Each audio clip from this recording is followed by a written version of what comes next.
नमस्कार साथियों। आधुनिक इतिहास में हम लोग राष्ट्रीय आंदोलन पढ़ रहे थे। राष्ट्रीय आंदोलन की अगली कड़ी में हम लोग कुछ अन्य बातों पर चर्चा करेंगे। कर्मभूमि पर फल के खातिर श्रम सबको करना पड़ता है। कर्मभूमि पर फल के खातिर श्रम सबको करना पड़ता है। रब तो सिर्फ लकीरें देता है, रंग हमें ही भरना पड़ता है। रंग हमें ही भरना पड़ता है। आइए तो हम लोग देखते हैं कि प्रथम विश्व युद्ध स्टार्ट हो जाता है 1914 से लेकर 18 तक चलता है।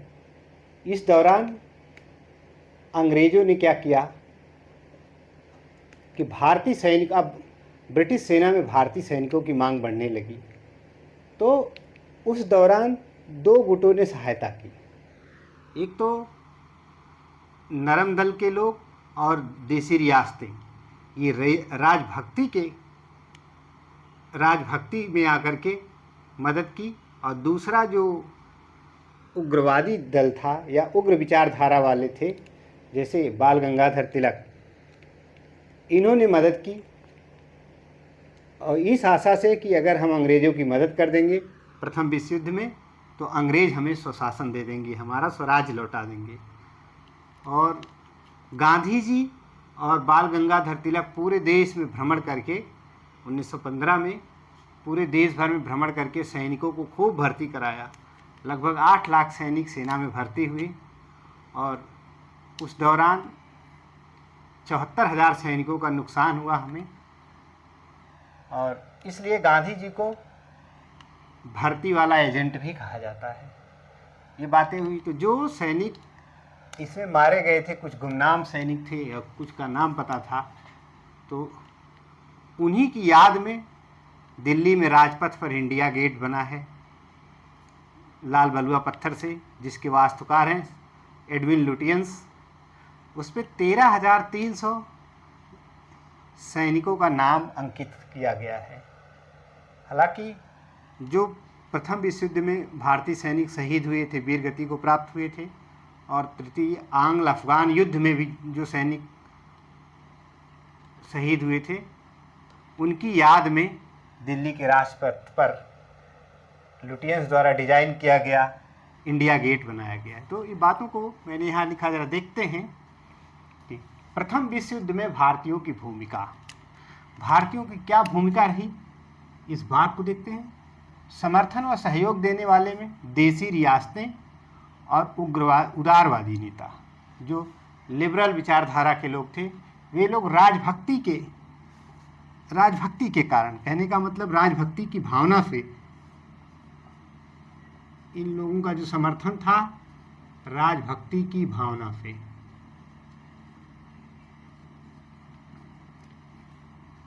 कि हम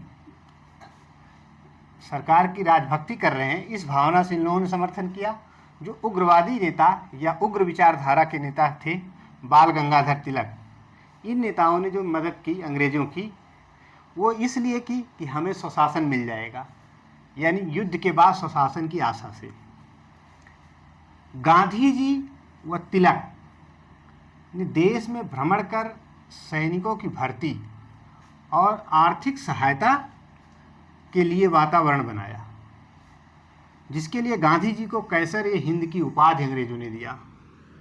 मैंने बताया था विलियम कैसर जर्मनी का एक शासक था, बहुत मतलब प्रसिद्ध शासक था, उसी के नाम पर उपाधि दी जाती थी। कैसर ए हिंद की उपाधि दिया अंग्रेजों ने। 8 लाख भारतीय सैनिक ब्रिटिश सेना में भर्ती हुए, जिसमें 74,000 सैनिकों का कुल नुकसान हुआ। और इसलिए गांधी जी को भर्ती करने वाला एजेंट कहा गया। कहीं कहीं भर्ती का सार्जेंट भी लिखा मिलता है, तो भर्ती करने वाला एजेंट गांधी जी को कहा गया। क्यों? क्योंकि प्रथम विश्व युद्ध में इन्होंने भारतीय सैनिकों को ब्रिटिश सेना में भर्ती कराने के लिए आग्रह किया। तो प्रथम विश्व युद्ध और तृतीय आंग्ल अफगान युद्ध में जो वीर गति को प्राप्त 90,000 सैनिकों की स्मृति में दिल्ली के राजपथ पर लाल बलुआ पत्थर से इंडिया गेट बनाया गया है।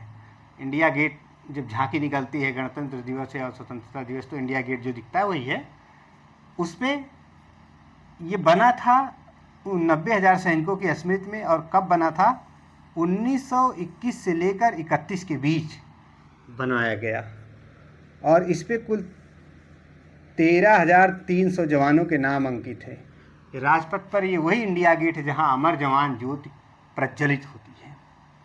तो ये बात आप देख लिए, और मैं हट गया, पाँच करके आप लोग इसको नोट कर लीजिएगा, ठीक।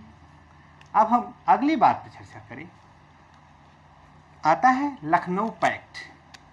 1916 की घटना है, हम लोग क्रम बाई क्रम चल रहे हैं, सीरियल वाइज। तो लखनऊ समझौता होता है। अब लखनऊ समझौता का मतलब, लखनऊ में कांग्रेस का अधिवेशन होता है। उस अधिवेशन की अध्यक्षता अंबिका चरण मजूमदार करते हैं। तो अब जो सूरत में गरम दल नरम दल में विभाजन हो गया था कांग्रेस का, अब गरम दल और नरम दल दोनों संयुक्त हुए। एक उपलब्धि हुई लखनऊ समझौते की। दूसरी, कांग्रेस ने पहली बार, अब लीग का समझौता अब इसी में हो जाता है, कांग्रेस ने पहली बार मुसलमानों के लिए सांप्रदायिक निर्वाचन पद्धति को स्वीकार लिया, जो कि एक बहुत बड़ी ऐतिहासिक भूल हुई। आगे चलकर उसकी परिणति देश विभाजन में मिलती है। और इसी में 19 सूत्री कार्यक्रमों का प्रारूप तैयार किया गया। और इसी लखनऊ अधिवेशन में बाल गंगाधर तिलक ने कहा कि स्वराज मेरा जन्म सिद्ध अधिकार है, मैं इसे लेकर रहूँगा। और फिर उसी 1916 में होम रूल आंदोलन शुरू होता है। होम रूल लीग, एक बाल गंगाधर तिलक का होम रूल लीग है, एक एनी बेसेंट का होम रूल लीग है। तो जो बाल गंगाधर तिलक का है वो 28 अप्रैल 1916 में कर्नाटक के बेलगांव में स्टार्ट हो जाता है। तो इसी आंदोलन के दौरान बाल गंगाधर तिलक को लोकमान्य की उपाधि मिली। लेकिन ये बाल गंगाधर तिलक द्वारा चलाया गया जो होम रूल लीग आंदोलन है, होम रूल का मतलब गृह स्वशासन, गृह शासन, मतलब अपना स्वशासन, सीमित दायरे में था। महाराष्ट्र, मध्य प्रदेश, कर्नाटक और बरार वाले इलाकों तक सीमित था। जबकि वही एनी बेसेंट द्वारा जो चलाया गया, सितंबर 1916 में स्थापित किया गया मद्रास में, और इसके सचिव बनाए गए जॉर्ज अरुंडेल, इनका नाम पूछा गया है। और कोषाध्यक्ष बनाए गए बीपी वाडिया। और जे कृष्णमूर्ति को बेसेंट ने, मतलब एनी बेसेंट ने अपना धर्मपुत्र कहा। और जो एनी बेसेंट द्वारा चलाया गया होम रूल लीग है, ये राष्ट्रीय स्तर पर था। इसकी 200 शाखाएं थी। और होता है कि 1917 में एनी बेसेंट गिरफ्तार कर ली जाती है। तो सुब्रमण्यम को एक नाइटहुड की उपाधि मिली थी। भारत में सबसे पहले नाइटहुड की उपाधि सुब्रमण्यम को मिली थी।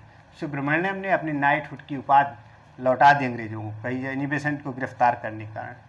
एनी बेसेंट का कथन है कि स्वतंत्र व्यक्ति ही स्वतंत्र देश का निर्माण कर सकता है, और कहता है कि भारत अपने अधिकारों के लिए तो भीख मांगने के लिए नहीं है, घुटनों पर चलकर नहीं, बल्कि अपने पैरों पर खड़ा होकर अपना अधिकार लेगा।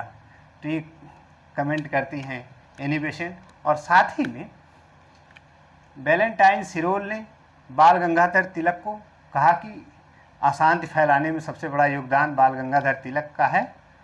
इन्होंने अशांति का जनक कहा, फादर ऑफ डिस्टर्बेंसेस कहा वैलेंटाइन सिरोल ने बाल गंगाधर तिलक को, जिसके लिए बाल गंगाधर तिलक लंदन गए मुकदमा दायर करने के लिए, मुकदमा लड़ने के लिए चले गए। तो इन कुछ बातों को हम लोग नोट कर लेते हैं। ये बात आप नोट कर ही लिए होंगे, मिटाते हैं।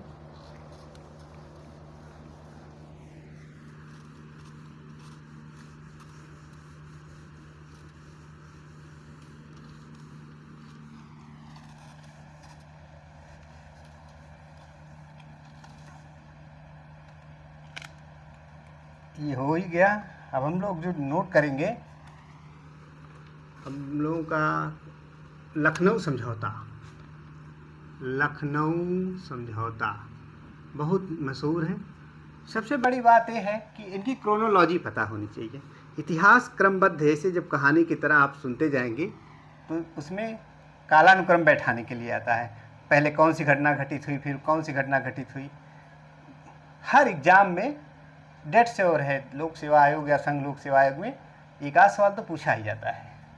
तो लखनऊ समझौता, समझौता या इसे पैक्ट कह दें, लखनऊ पैक्ट। और ये लखनऊ पैक्ट होता है 1916 में, अर्थात कांग्रेस का यहाँ पर एक कांग्रेस अधिवेशन, कांग्रेस के अधिवेशन की अध्यक्षता, ये सवाल पूछा गया है, अध्यक्षता अंबिका चरण मजूमदार ने किया था। अंबिका चरण मजूमदार द्वारा किया गया। तो पहली बात यही, और इस अधिवेशन में गरम दल तथा नरम दल, किसके? कांग्रेस के। गरम दल तथा नरम दल दोनों संयुक्त हुए, अर्थात जो सूरत अधिवेशन, रास बिहारी घोष की अध्यक्षता में जो सूरत अधिवेशन हुआ था, कांग्रेस दो गुटों में बट गई थी, गरम दल और नरम दल। इसमें जब लखनऊ समझौता हुआ तो गरम दल और नरम दल के दोनों लोग मिल गए, अर्थात एक बार फिर से कांग्रेस को मजबूती मिलती है। लेकिन इसमें एक ऐतिहासिक भूल हुई कि कांग्रेस ने पहली बार मुसलमानों के लिए सांप्रदायिक निर्वाचन पद्धति को स्वीकार लिया। तो कांग्रेस ने पहली बार मुसलमानों के लिए, जबकि बीच पड़ चुका था इसका 1909 के ही अधिनियम में, मुसलमानों के लिए कांग्रेस ने पहली बार मुसलमानों के लिए सांप्रदायिक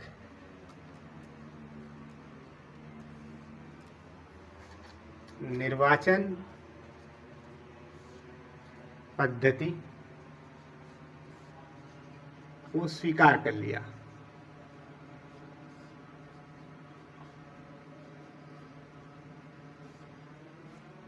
देखिए, जो कि ये ऐतिहासिक भूल, जो कि एक ऐतिहासिक भूल थी,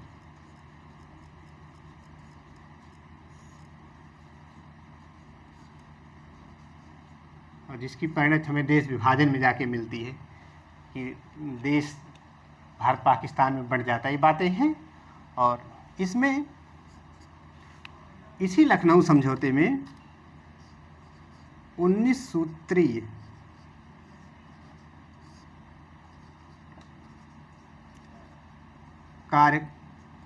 कार्यक्रमों का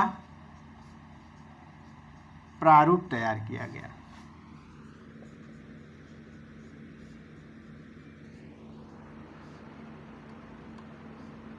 अब देखिए, इसमें लीग भी आ जाती है, मुस्लिम लीग से भी समझौता हो जाता है, नरम दल गरम दल भी इकट्ठा हो जाते हैं, और कांग्रेस ने पहली बार मुसलमानों के लिए सांप्रदायिक आधार पर निर्वाचन पद्धति को स्वीकार लेती है। और यहीं पर इसी लखनऊ अधिवेशन में बाल गंगाधर तिलक कहते हैं, जन्म मेरा स्वराज्य मेरा जन्म सिद्ध अधिकार है, मैं इसे लेकर रहूँगा। स्वराज्य मेरा जन्म सिद्ध अधिकार है,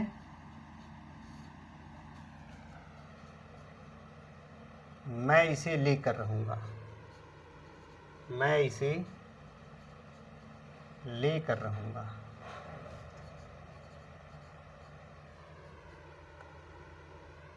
मैं इसे लेकर रहूँगा।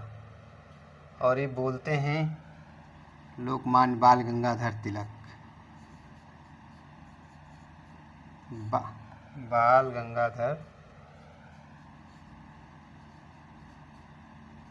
तिलक। बाल गंगाधर तिलक का कथन है ये तो सब जानते हैं उनका कथन है, लेकिन कब बोला था? लखनऊ समझौते के दौरान। इसमें और एक घटना और घटित होती है, मैं हट जाता हूँ, आप पास कर लीजिए, फिर नोट कर लीजिए। अब मैं मिटाता हूँ। अब लखनऊ अधिवेशन आपने देखा, यहाँ पे लीग और कांग्रेस के बीच समझौता हुआ, नरम दल गरम दल इकट्ठा हुए, 19 कार्यक्रमों का प्रारूप तैयार किया गया। यहाँ पे बाल गंगाधर तिलक ने कहा स्वराज मेरा जन्म सिद्ध अधिकार है, मैं इसे लेकर रहूँगा। एक स्टेटमेंट आप कमेंट में बताएंगे, यदि मुझे कोई स्वतंत्रता स्वराज चांदी की थाल में सजा कर दे तो मैं इसे लेने से इनकार कर दूंगा, उपहार स्वरूप अगर भेंट करे तो लेने से इनकार कर दूंगा, मैं इसे छीन कर लूँगा। यह कथन किस गरम दल के नेता का था? कमेंट में बताएंगे आप। तो अब हमने देखा, अब हम कि लखनऊ समझौते में क्या हुआ। इसके बाद हम लोग आते होम रूल आंदोलन।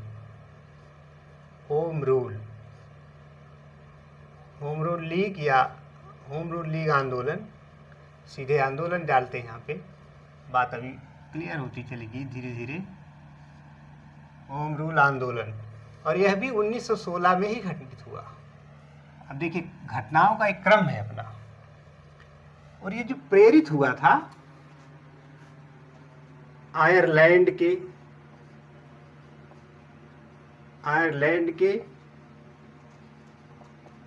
होम रूल आंदोलन से प्रेरित।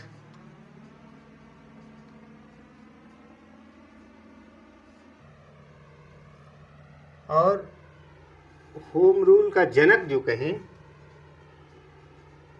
होम रूल आंदोलन का जनक,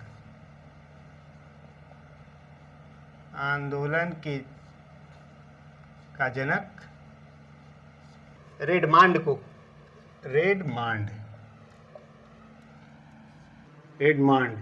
ये आयरलैंड के निवासी थे, और एनी बेसेंट भी आयरिश महिला थी। जनक रेडमांड को कहा जाता है, ये बात जाने। तो आइए हम देखते हैं कि ये जो होम रूल लीग आंदोलन है वो दो भागों में है। एक तो तिलक मतलब बीजी तिलक, बाल गंगाधर तिलक, बीजी तिलक,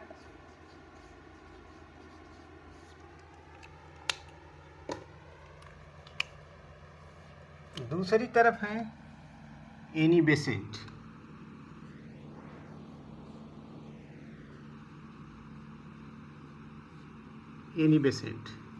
बाल गंगाधर तिलक की जो होम रूल की स्थापना होती है,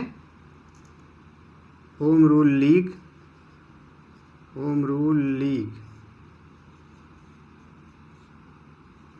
की स्थापना 28, डेट तो याद रखने की ज़रूरत नहीं, फिर भी ये लिख लेते हैं, 28 अप्रैल 1916 को बेलगांव कर्नाटक में है। मात्र एक बार अध्यक्षता गांधी जी ने कांग्रेस की थी, वही बेलगांव की अध्यक्षता की थी कांग्रेस में, तो बेलगांव में इनके द्वारा किया गया था। और इसी आंदोलन के दौरान इन्हें लोकमान्य की उपाधि मिली।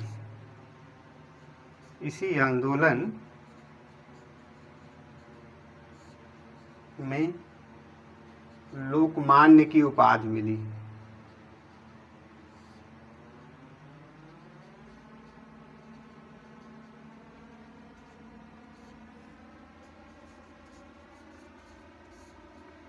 ये प्रश्न पूछा जाएगा बाल गंगाधर तिलक को लोकमान्य की उपाधि कब मिली, तो आप बताएंगे कि होम रूल आंदोलन के दौरान।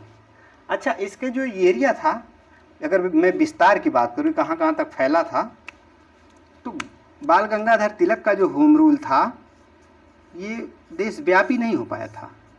ये मैं अगर संक्षिप्त में लिख दूँ, महाराष्ट्र, मध्य प्रदेश, कर्नाटक तथा बरार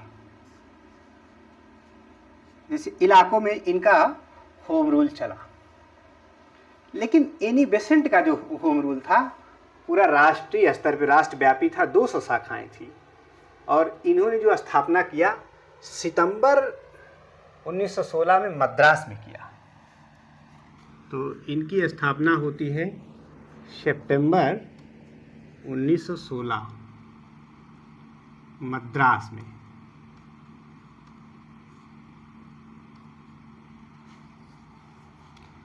और एनी बेसेंट के जो थियोसॉफिकल सोसाइटी की अध्यक्षा बनी थी, तो बताइएगा भारत में पहला अंतर्राष्ट्रीय कार्यालय थियोसॉफिकल सोसाइटी का कहाँ खोला गया, कमेंट करके बताइएगा। तो मद्रास में। और इसके इनमें ये सितंबर में और ये देखिए अप्रैल में, ये दोनों बातें हमको याद रखनी होती है। और इनके जो सचिव बने थे इनका नाम कई बार पूछा गया। तो जॉर्ज अरुंडेल, ये तो संस्थापक थी, यहाँ बीजी तिलक संस्थापक, यहाँ एनी बेसेंट संस्थापक हैं। जॉर्ज अरुंडेल और कोषाध्यक्ष, क्योंकि ये सीमित था तो यहीं तक रह गया। कोषाध्यक्ष इनके बीपी, मैं इस तरह दे रहा हूँ, बीपी वाडिया। और एनी बेसेंट ने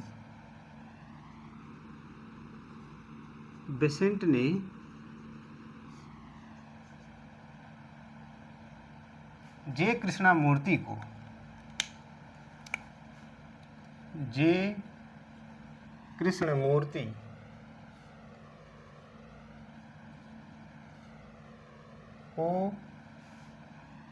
कृष्णमूर्ति को अपना धर्मपुत्र कहा।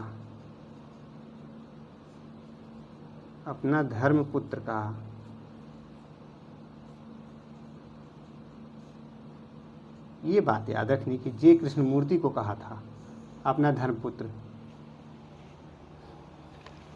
तो और इसकी शाखाएं, ये राष्ट्रव्यापी था, ये राष्ट्रीय स्तर पे था, राष्ट्रीय स्तर पर 200 शाखाएं थी।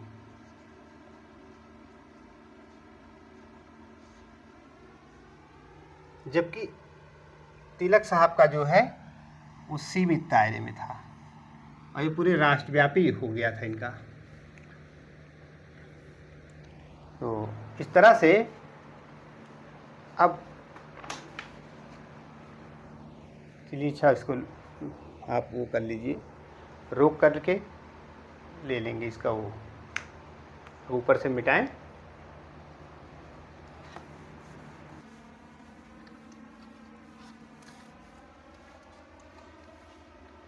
एनी बेसेंट की गिरफ्तारी के विरोध में सुब्रमण्यम अय्यर द्वारा नाइटहेड की उपाधि त्याग दी गई। एनी बेसेंट की गिरफ्तारी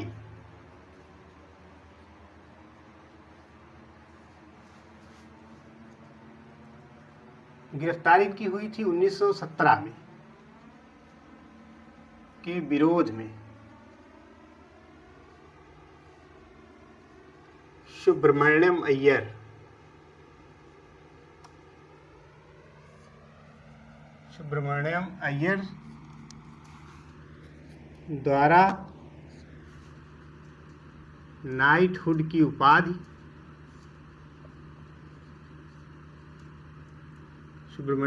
द्वारा नाइटहुड की उपाधि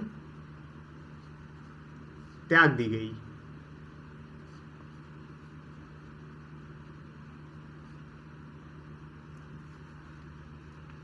अच्छा, अब ये गिरफ्तार हो जाती है। और ध्यान देने की बात यह है कि जो सुब्रमण्यम अय्यर हैं, यह उपाधि पाने वाले प्रथम भारतीय थे।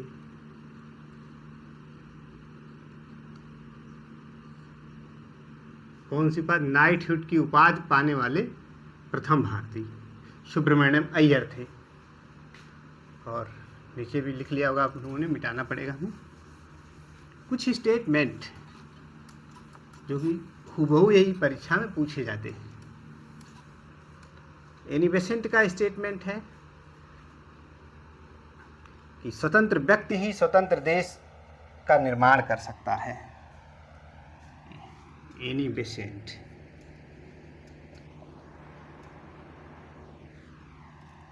कहती हैं स्वतंत्र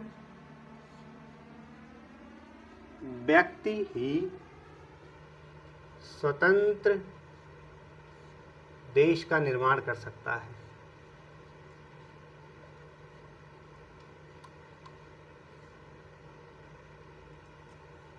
निर्माण कर सकता है।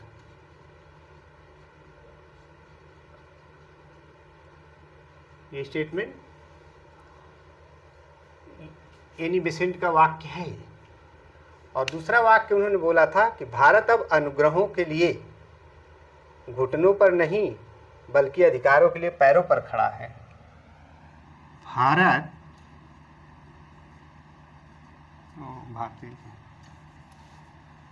भारत अनुग्रहों के लिए, अनुग्रह मतलब कृपा, अनुग्रहों के लिए घुटनों पर नहीं, घुटनों पर नहीं अपितु अपने अधिकारों के लिए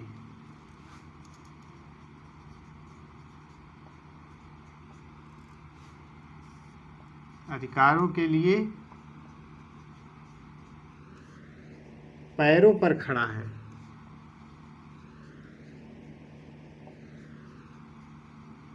खड़ा है। यह भी वाक्य एनी बेसेंट का है। अच्छा, होता यह है कि जुलाई 1918 में जब मॉन्टेगू चेम्सफोर्ड घोषणा होती है तो ये जो एनी बेसेंट सरकार समर्थित हो जाती है, अतः होम रूल लीग समाप्त हो जाता है। तो जुलाई 1918 में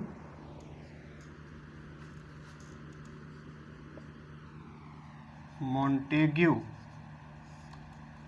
चेम्सफोर्ड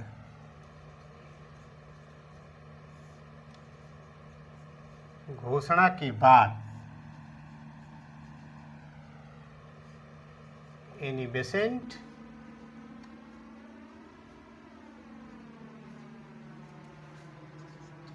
सरकार समर्थित हो गई।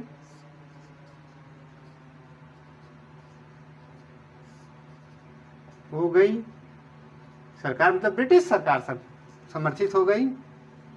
अतः होम रूल लीग समाप्त हो गया। 16 में शुरू हुआ, 18 में समाप्त हो गया। ये बात याद रखनी कब? जब मॉन्टेगू चेम्सफोर्ड घोषणा हुई उसके बाद। और तिलक ने वैलेंटाइन सिरोल के विरुद्ध मानहानि का मुकदमा करने लंदन की यात्रा की। तो मैं ऊपर से मिटा के लिख दे रहा हूं, शायद इसको नोट कर लीजिए आप।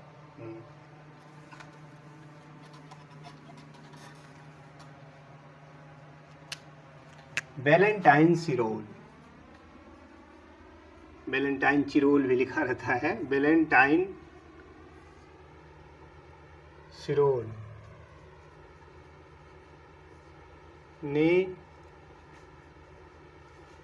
तिलक को, तिलक मतलब बाल गंगाधर तिलक, तिलक को अशांति का जनक कहा। अशांति का जनक कहा। ये पूछा जाता है किसने कहा और किसको कहा।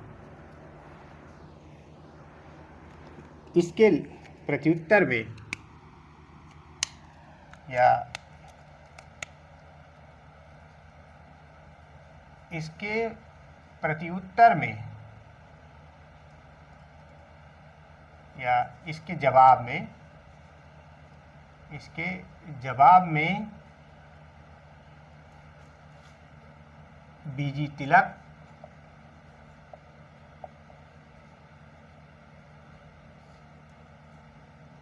सिरोल के खिलाफ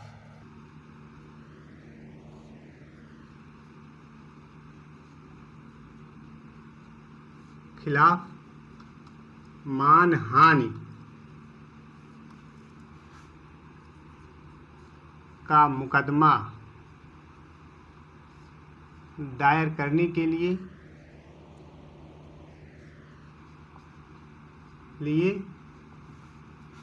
लंदन की यात्रा की।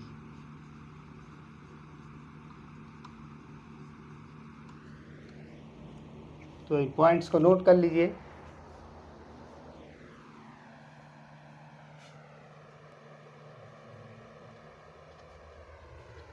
तो आप नोट कर लिए होंगे।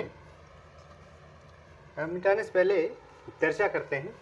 इसके बाद हम लोग पढ़ेंगे मॉन्टेगू घोषणा, मॉन्टेगू चेम्सफोर्ड घोषणा और एक है मॉन्टेगू चेम्सफोर्ड सुधार। ये तीनों अलग अलग वर्ष में तीनों अलग अलग घोषणाएं हैं। पहले मॉन्टेगू घोषणा आती है 1917 में, फिर मॉन्टेगू चेम्सफोर्ड घोषणा 1918 में, फिर भारत शासन अधिनियम 1919 आता है, उसे मॉन्टेगू चेम्सफोर्ड सुधार के नाम से जाना जाता है। कंफ्यूज नहीं होना है, तीनों अलग अलग चीज़ें हैं। एक बारी बारी से चर्चा अगर करें हम, तो मॉन्टेगू घोषणा की पहली बात करें 1917 में। ये मॉन्टेगू ने हाउस ऑफ कॉमन्स में, जैसे ब्रिटेन में वेस्टमिंस्टर एक जगह है जहाँ ब्रिटेन के पार्लियामेंट है, वहाँ पे house of Lord, house of Commons है। तो हाउस ऑफ कॉमन्स में यानी प्रतिनिधि सभा में मॉन्टेगू घोषणा करता है। उसने कहा कि कांग्रेस पार्टी और मुस्लिम लीग द्वारा सत्याग्रह के कारण मॉन्टेगू को मतलब उत्तरदायी शासन देने की घोषणा करनी पड़ी। वो कह रहा है कि कांग्रेस पार्टी और मुस्लिम लीग पार्टी के सत्याग्रह के कारण अब मुझे उत्तरदायी शासन की घोषणा करनी पड़ी। और जब ये घोषणा होती है तो सुरेंद्रनाथ बनर्जी ने इस घोषणा का स्वागत किया। अन्य नरमपंथी नेता जो हैं सभी इसको मैग्ना कार्टा की संज्ञा देते हैं। मैग्ना कार्टा शब्द हम लोग कई बार डिस्कस कर चुके हैं, पॉलिटी में बार बार आता है। मैग्ना कार्टा का मतलब होता है विस्तृत अधिकार पत्र। तो इस तरह से विस्तृत अधिकार पत्र उदारवादियों ने कहा है तो मैग्ना कार्टा है, लेकिन वहीं पे तिलक ने कहा, बाल गंगाधर तिलक ने कहा मॉन्टेगू घोषणा पत्र को कि यह बिना सूरज का सवेरा है। तो इस घोषणा के माध्यम से पहली बार भारतीय संदर्भ में उत्तरदायी शासन शब्द का इस्तेमाल किया गया। ये है मॉन्टेगू घोषणा। और दूसरा जो मॉन्टेगू चेम्सफोर्ड घोषणा है, अब देखिए मॉन्टेगू केवल नाम लिया गया, तो मॉन्टेगू भारत सचिव था या सेक्रेटरी ऑफ स्टेट जो लंदन में रहता था, और चेम्सफोर्ड, लॉर्ड चेम्सफोर्ड भारत में वायसराय था। जब ये दोनों मिलकर इस बात को अगले वर्ष 1918 में घोषणा करते हैं तो मॉन्टेगू चेम्सफोर्ड घोषणा कही जाती है। तो मॉन्टेगू घोषणा 1917 में, मॉन्टेगू चेम्सफोर्ड घोषणा 1918 में।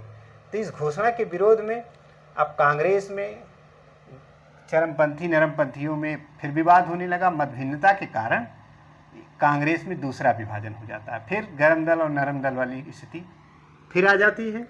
तो यहाँ पर सुरेंद्रनाथ बनर्जी चूँकि उदारवादी नेता थे, जिन्होंने ऑल इंडिया लिबरल फेडरेशन की स्थापना की, अखिल भारतीय उदारवादी संघ की स्थापना सुरेंद्रनाथ बनर्जी ने की।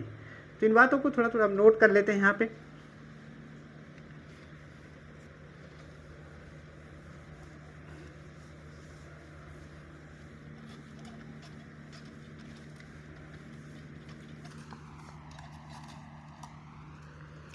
मॉन्टेग्यू घोषणा, मॉन्टेग्यू घोषणा, और ये घटना है 1917 की। मॉन्टेग्यू कौन था? सेक्रेटरी ऑफ स्टेट या भारत सचिव था, कह सकते हैं भारत सचिव। इसने मॉन्टेग्यू ने हाउस ऑफ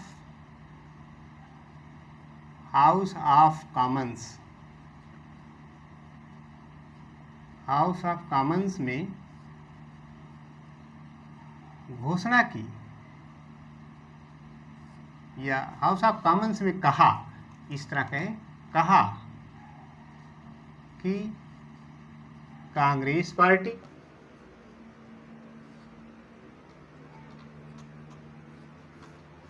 तथा मुस्लिम लीग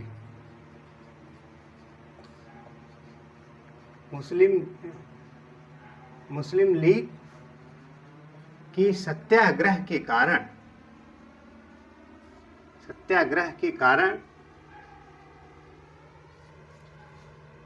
मुझे भारत में उत्तरदायी, ये शब्द याद रखना है, उत्तरदायी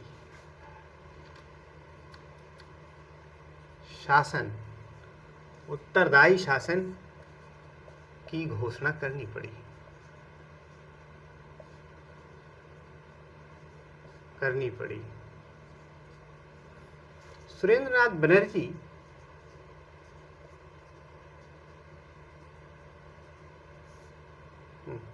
सुरेंद्रनाथ बनर्जी ने इस घोषणा का स्वागत किया।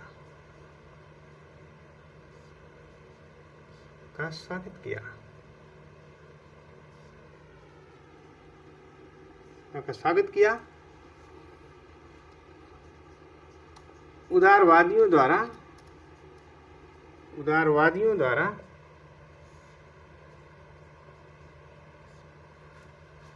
इस घोषणा को मैग्ना कार्टा का मतलब होता है विस्तृत अधिकार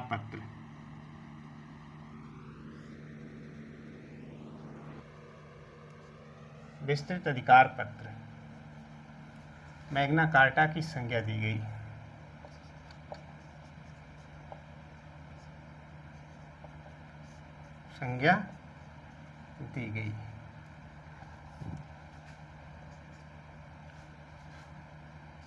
इस घोषणा के माध्यम से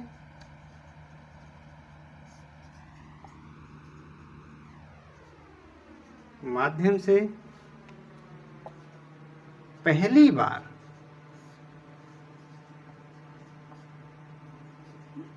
भारत के लिए उत्तरदायी, कोई बात नहीं, उत्तरदायी शासन शब्द का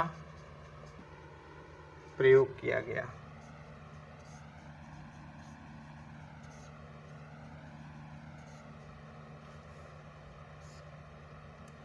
उत्तरदायी शासन शब्द का प्रयोग किया गया पहली बार इसी घोषणा के माध्यम से। और अब लिख लिए तो ऊपर से मिटा दें इसे। तिलक ने, उदारवादियों ने तो इसे मैग्ना कार्टा कहा, लेकिन तिलक ने इसे डूबते हुए सूरज, बिना सूरज का सवेरा कहा। बाल गंगाधर तिलक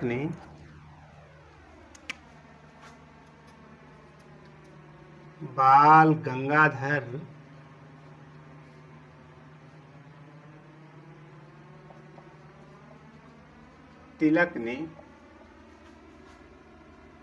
इसे बिना सूरज का सवेरा कहा।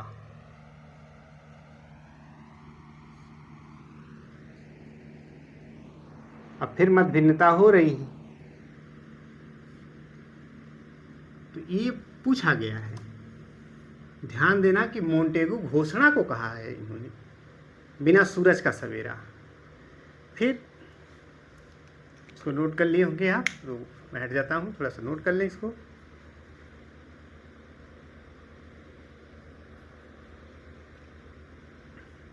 हाँ, अब ये था मोंटेगू घोषणा 1917 में। अब आता है मोंटेगू चेम्सफोर्ड घोषणा।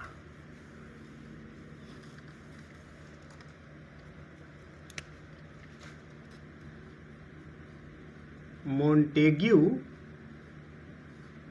चेम्सफोर्ड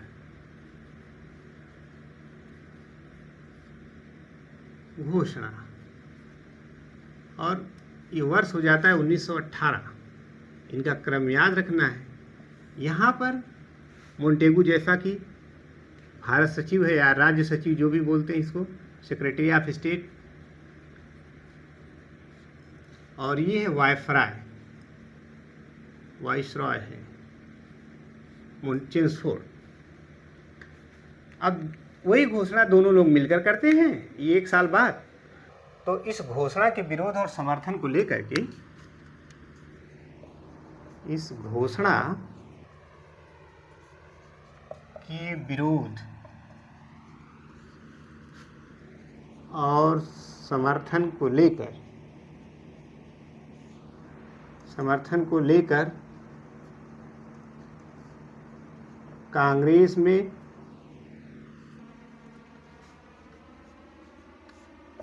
पुनः मतभेद हो गया, अर्थात 1918 में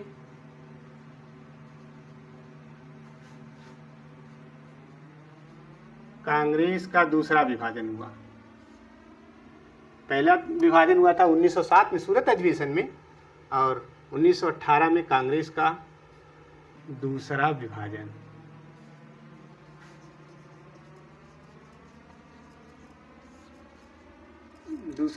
हुआ। अब सुरेंद्र नाथ बनर्जी नरमपंथी नेता थे, नरमपंथी विचारधारा वाले थे। तो इन्होंने क्या किया, इससे निकल करके एक अलग अपना संगठन बना लिया जिसे बोला जाता है ऑल इंडिया लिबरल फेडरेशन, यानी अखिल भारतीय उदारवादी संघ की स्थापना की। तो सुरेंद्र नाथ बनर्जी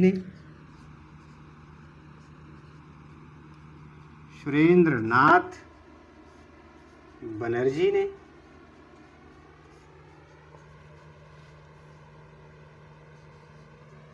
ऑल इंडिया लिबरल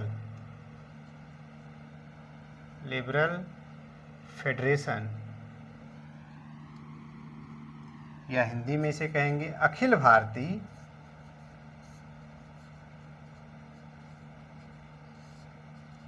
उदारवादी संघ की स्थापना की।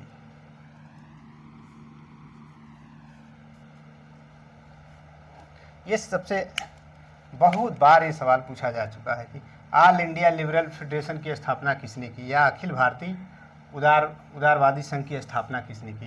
तो सुरेंद्र नाथ बनर्जी का है, इसको मैं स्टार रेटिंग कर दे रहा हूँ। और दूसरा प्रश्न ये पूछा जाएगा कि कांग्रेस में दूसरा विभाजन कब हुआ, तो 1918 में हुआ, मत भिन्नता को लेकर के।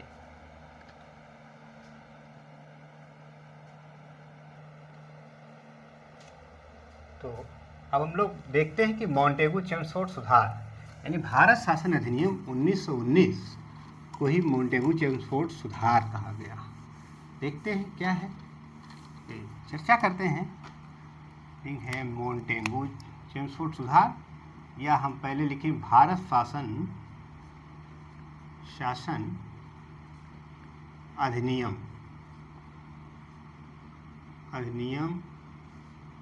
1919, और इसे ही कहा गया है मोंटेगू चेम्सफोर्ड सुधार। मोंटेग्यू चेम्सफोर्ड, अब तक हम घोषणा बोल रहे थे लेकिन अब सुधार बोल रहे हैं, ध्यान देना इस बात पे। क्या है मोंटेगू चेम्सफोर्ड सुधार? इसी कानून को, भारत शासन अधिनियम को मोंटेगू चेम्सफोर्ड सुधार कहा जाता है। इसने एक तो प्रांतों में द्वैत शासन लाया। द्वैत शासन का मतलब एक प्रांत में एक आरक्षित विषय और एक हस्तांतरित विषय। तो आरक्षित विषय जो थी वो किसी मंत्रियों के लिए था रिजर्व, और जो हस्तांतरित वायसराय की कार्यकारिणी परिषद में अन्य सदस्यों के लिए, उसे हस्तांतरित या ट्रांसफ़र ट्रांसफरेबल सब्जेक्ट्स बोलते थे। और रही बात द्वैत शासन की, तो द्वैत शासन के जनक लियोनस कार्टियस हैं, और प्रथम बार लॉर्ड क्लाइव ने बंगाल में द्वैत शासन की स्थापना की, जिसको आगे चल के वारेन हेस्टिंग्स ने समाप्त कर दिया।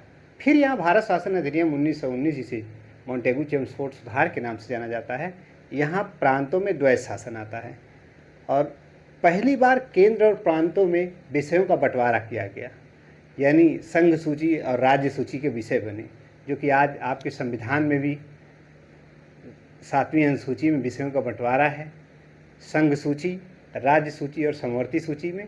ठीक इसकी नींव पड़ गई थी भारत शासन अधिनियम 1919 में ही।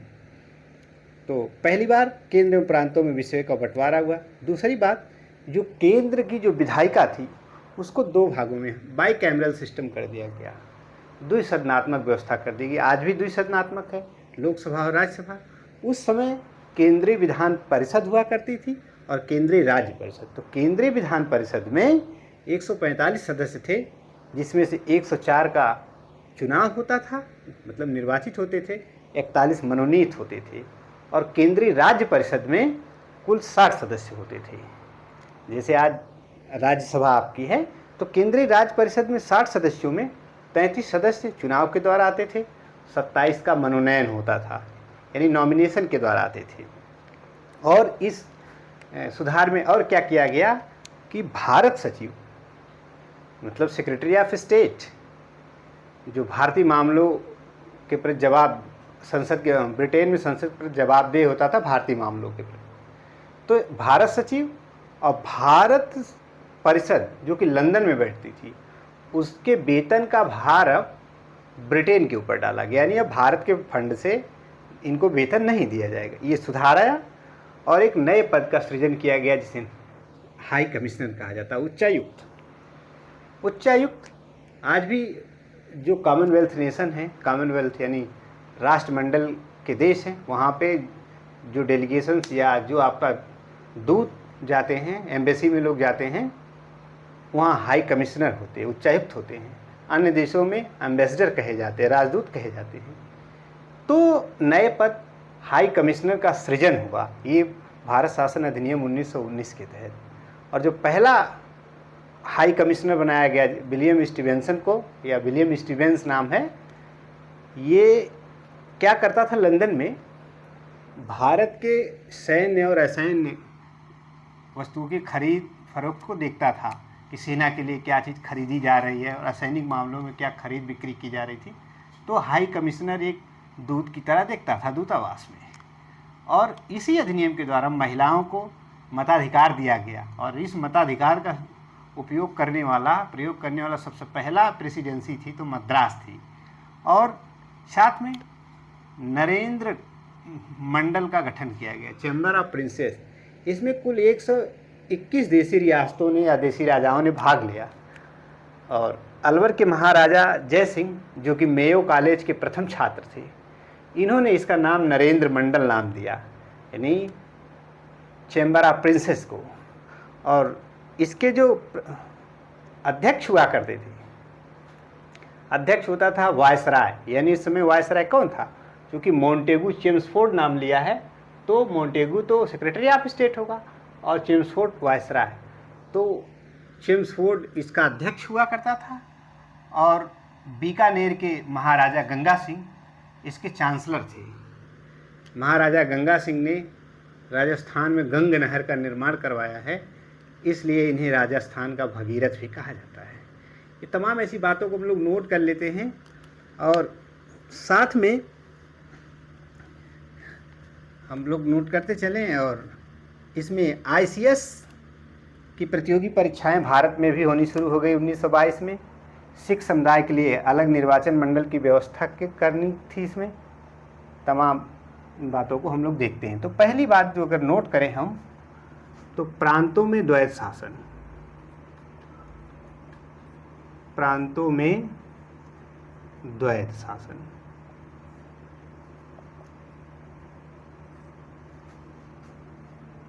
की व्यवस्था।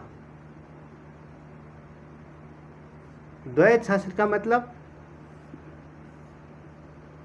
एक आरक्षित विषय होता था, आरक्षित विषय, और एक होता था हस्तांतरित विषय। हस्तांतरित विषय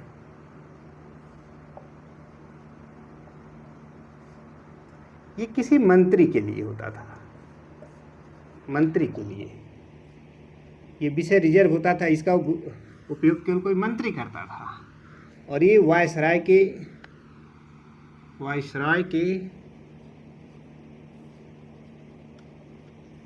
कार्यकारिणी के सदस्यों द्वारा के सदस्य के लिए था, ये समझ लीजिए। तो ये तो द्वैत शासन हुआ, मतलब दो तरह से शासन, एक आरक्षित विषय और एक ट्रांसफर विषय, ट्रांसफर सब्जेक्ट, ट्रांसफरेबल सब्जेक्ट्स। तो प्रांतों में द्वैत शासन, अब मैंने बता दिया कि लियोनस कार्टियस इसके जनक हैं, और बंगाल में सबसे पहले लॉर्ड क्लाइव ने द्वैत शासन की शुरुआत की और वारेन हेस्टिंग्स ने समाप्त कर दिया था। लेकिन जब भारत शासन अधिनियम 1919 आता है तो फिर से प्रांतों में द्वैत शासन शुरू हो जाता है। पहली बार केंद्र और राज्यों के बीच विषयों का बंटवारा हुआ। दूसरी बात, पहली बार केंद्र व राज्यों के बीच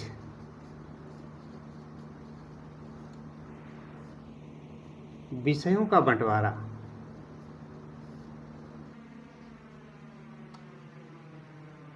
आप पॉलिटी पढ़ते होंगे तो उसमें आता है, नहीं जानते तो बता दें कि ऐसे विषय जिस पर केंद्र कानून बनाएगा वो संघ सूची का विषय होगा, केंद्र सूची का विषय। ऐसे कानून या ऐसे विषय जिस पर राज्य सरकार कानून बनाएगी, राज्य सरकार संचालन करेगी, वो राज्य सूची का विषय। तो ये भारत शासन अधिनियम 1919 में इसकी नींव पड़ गई थी। तो पहली बार केंद्र और राज्य के बीच विषयों का बंटवारा कर दिया गया। केंद्र में 2 सदन कर दिए गए। तीसरा पॉइंट, केंद्र में द्विसदनात्मक व्यवस्था।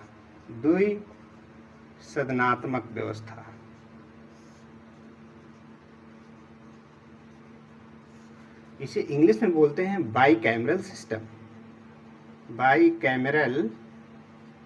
सिस्टम। अगर एक सदन होता तो मोनोकैमरल सिस्टम होता। और इसके तहत पहले को बोला गया केंद्रीय विधान परिषद, और इसमें कुल सदस्य होने थे 145 सदस्य, और 145 सदस्यों में जो डिवीजन था,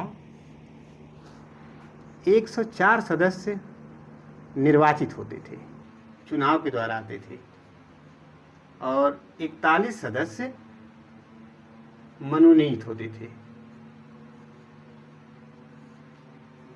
और दूसरा था केंद्रीय राज्य परिषद। जैसे आज आपकी राज्यसभा है, पहले उसे केंद्रीय राज्य परिषद होती थी, और इसमें संख्या मात्र 60 थी। कुल सदस्यों की संख्या 60 सदस्य।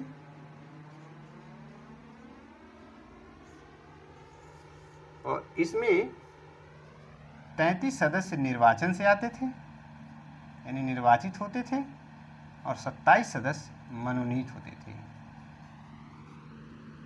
नोट कर लीजिए।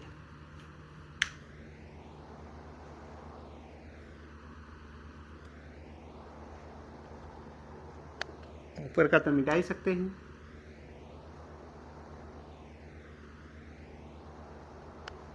ऊपर से मिटा रहे हैं।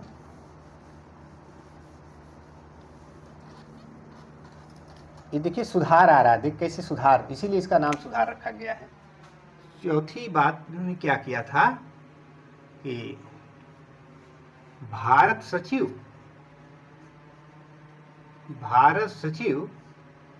तथा लंदन में स्थित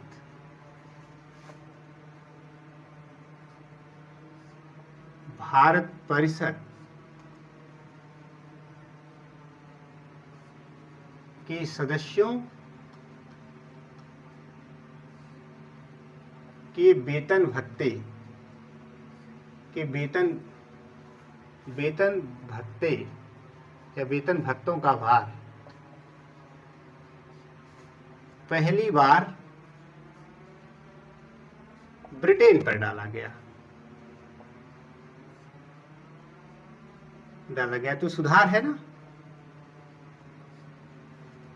और पांचवी बात अगर है, ये जो महिलाओं को मताधिकार दिया गया, महिलाओं को, पहले महिलाएं वोट नहीं करती थी, इसके पहले महिलाओं को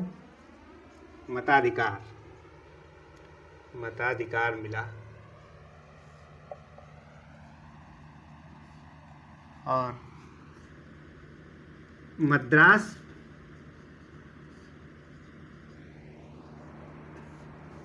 पहला राज्य या प्रेसिडेंसी थी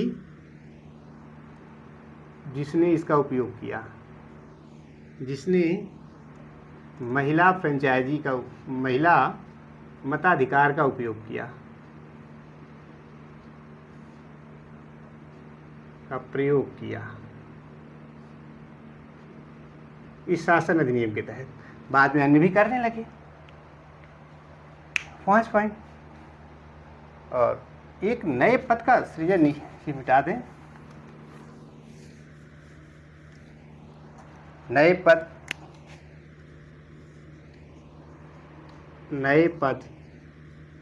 हाई कमिश्नर, जिसे उच्चायुक्त बोलते हैं,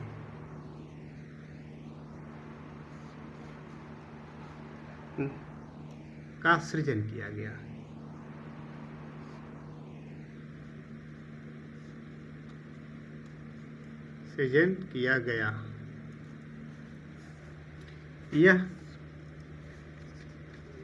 यह लंदन में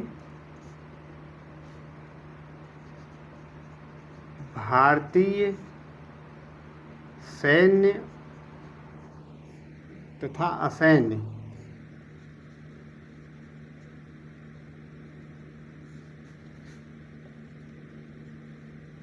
खरीद को देखता था कि क्या हथियार खरीदे जा रहे हैं, क्या क्या चीज़ें देखता था। और आज वही दूतावास में रहते हैं। हमारे यहाँ जो ब्रिटेन का कोई आया होगा तो उस हाई कमिश्नर बोला जाएगा, और हमारे यहाँ का ब्रिटेन यानी लंदन में जो होगा उसे भी हाई कमिश्नर बोला जाएगा, क्योंकि ये राष्ट्रमंडल के देश हैं। ऑस्ट्रेलिया में जाएगा तब भी हाई कमिश्नर कहा जाएगा। लेकिन अगर यही अमेरिका में या अन्य देशों में जाता है जो राष्ट्रमंडल के सदस्य नहीं हैं, वहाँ पे एम्बेसडर बोला जाता है, राजदूत बोला जाता है, उच्चायुक्त नहीं बोला जाता है। तो ये देखिए व्यवस्था याद रखिए कि 1919 के ही अधिनियम से हाई कमिश्नर की नींव पड़ गई थी, इसीलिए इसको सुधार के रूप में देखा गया। और जो 7वीं चीज़ है नरेंद्र मंडल, चैम्बर ऑफ प्रिंसेस। नरेंद्र मंडल, इसे चैम्बर ऑफ प्रिंसेस कहा गया। और यह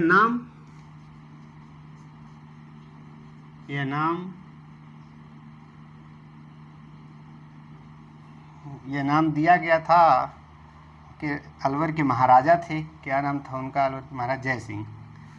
अलवर के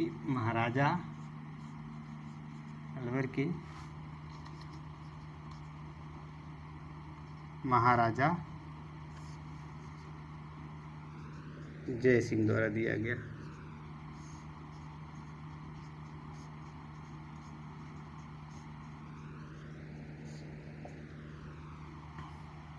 और इसके जो अध्यक्ष थे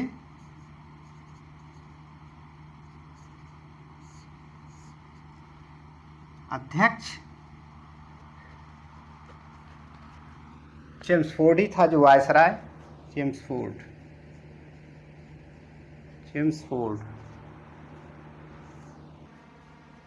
जो कि वायसराय था, वाइसरॉय। और चांसलर जो है बीकानेर के राजा गंगा सिंह थे। चांसलर गंगा सिंह।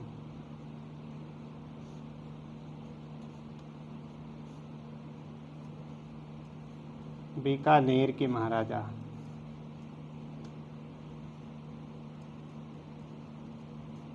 तो चैम्बर ऑफ प्रिंसेस का गठन किया गया।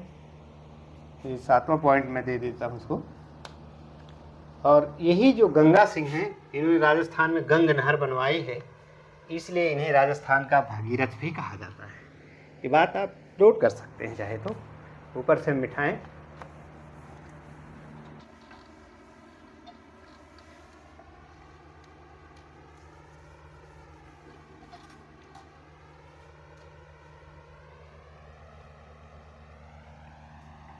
तो ये भी मिटा दें।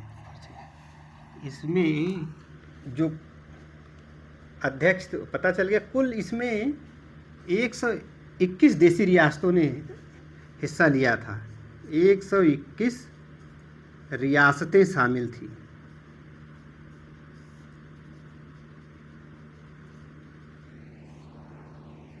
इसमें ये भी पॉइंट हो गया।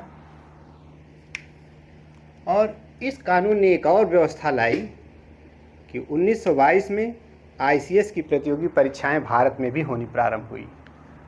1922 में 8वां पॉइंट दे देते हैं। 1922 में आईसीएस, इंडियन सिविल सर्विस की प्रतियोगी परीक्षाएं पहले लंदन में हुआ करती थी, लेकिन इस कानून के तहत भारत में भी होने लगी। 1922 में आईसीएस की प्रतियोगी परीक्षाएं लंदन में भी लंदन नहीं, भारत में। पहले लंदन में ही होती थी, भारत में होनी प्रारंभ हुई।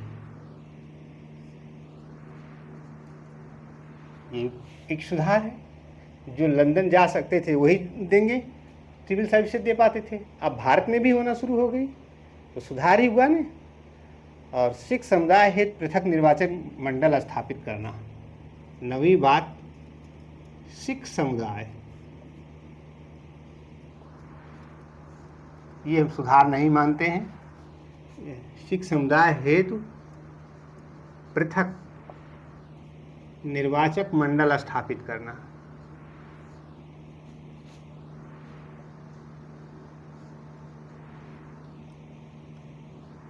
स्थापित करना किसी तरह से सुधार नहीं हमें अभी देखने में। और कुछ फैक्ट चाहे तो, और इसी अधिनियम के तहत यानी भारत शासन अधिनियम 1919 अधिनियम के तहत पहली बार लोक सेवा आयोग का गठन हुआ। सेवा आयोग का गठन हुआ। यही जैसे आपका राज्य लोक सेवा आयोग होता है, उत्तर प्रदेश लोक सेवा आयोग, बिहार लोक सेवा आयोग, मध्य प्रदेश लोक सेवा आयोग और संघ लोक सेवा आयोग, इनकी नींव कब पड़ गई थी? 1919 के ही कानून में पड़ गई थी नींव। तो ये बात हो गई। अच्छा, जो कुछ फैक्ट इसमें नोट कर लें, अब पढ़ ही रहे हैं तो इसको डिटेल में हो ही जाए। प्रांतों में जो द्वैत शासन लगा तो अप्रैल 1921 से लागू हुआ और 1937 तक चलता रहा।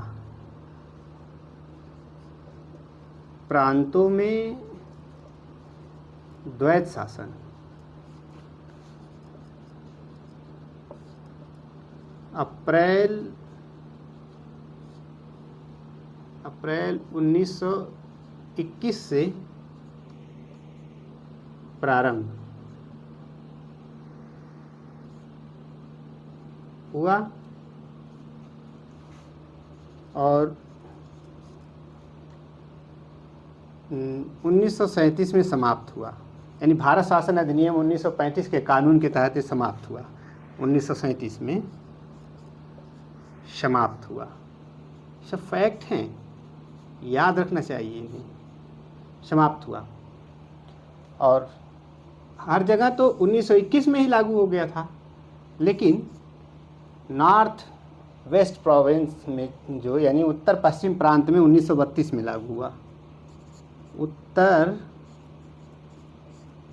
पश्चिम प्रांत में 1932 में लागू हुआ।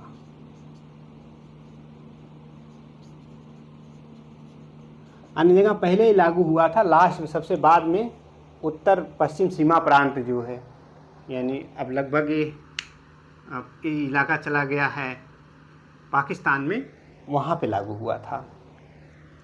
ये सब बातें थी। तो आज के लिए इतना ही। आपका समय शुभ हो। अब अगली क्लास हम लोग क्रांतिकारी गतिविधियों के बारे में पढ़ेंगे। तो आपका समय शुभ हो। नमस्कार।